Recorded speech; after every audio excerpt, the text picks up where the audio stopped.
Si une personne doit avoir le Saint-Esprit pour être converti et pour partir dans l'enlèvement, quel sera l'état des enfants qui sont morts avant l'âge de raison? Et quand ressusciteront-ils? Maintenant, mon frère, ma sœur, ça, je ne saurais vous le dire. Je n'ai trouvé aucun passage là-dessus, nulle part dans la Bible, mais je puis vous dire ce que je pense. Or, ceci va vous fortifier, vous qui croyez à la grâce de Dieu. Vous voyez, cette personne désire savoir, et c'est une très bonne question, vous voyez. Cette personne désire savoir dans quelle résurrection, ce qui arrivera à un bébé, s'il doit avoir le Saint-Esprit pour partir dans l'enlèvement. Comme je l'ai dit, c'est exact, c'est conforme à la Bible, c'est l'enseignement de l'Écriture. Non pas pour aller au ciel. En effet, les gens qui sont remplis du Saint-Esprit font partie de la première résurrection, les élus. Et le reste de ceux, les autres morts, ne reviennent pas à la vie jusqu'à ce que les 1000 ans soient accomplis. Après le millénium, c'est là qu'il y a la seconde résurrection, le jugement du grand trône blanc. Voyez, c'est exactement l'ordre de la Bible. Mais cette personne veut savoir ce que deviennent ces bébés. En d'autres termes, avaient-ils le Saint-Esprit avant de naître? L'avaient-ils reçu? Or ça, je ne saurais vous le dire.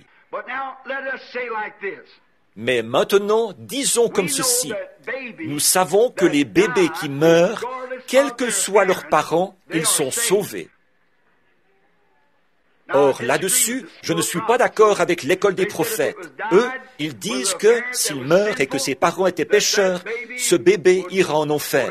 Il tombera en pourriture. Pour lui, ce sera fini.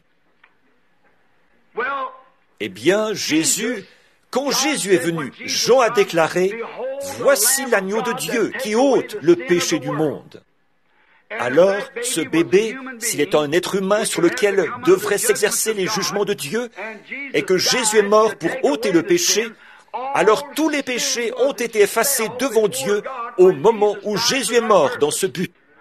Vos péchés ont été pardonnés, mes péchés ont été pardonnés, et le seul moyen pour vous d'être pardonné, c'est d'accepter son pardon.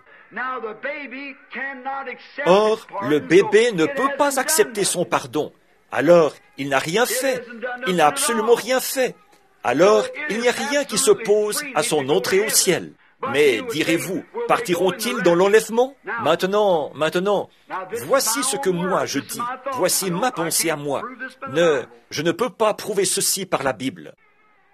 Mais regardez, si Dieu, avant la fondation du monde, connaissait chaque être humain qui allait exister sur terre, le croyez-vous? Il connaissait chaque moucheron, chaque puce, chaque mouche. Il connaissait tout ce qu'il y aurait sur la terre. S'il connaissait ça, regardez, prenons Moïse par exemple. Quand Moïse est né, il était prophète. Avant que Jérémie, Dieu a dit à Jérémie, avant même que tu aies été formé dans le sein de ta mère, avant que tu aies été formé dans son sein, je te connaissais, je t'avais sanctifié et je t'avais établi prophète pour les nations. 712 ans avant la naissance de Jean-Baptiste, Ésaïe l'avait vu en vision et il a déclaré, « Il est la voix de celui qui crie dans le désert. » La prédestination ou la préscience de Dieu, c'est tout ce qui concerne les petits bébés. Voyez, ce qu'ils allaient faire.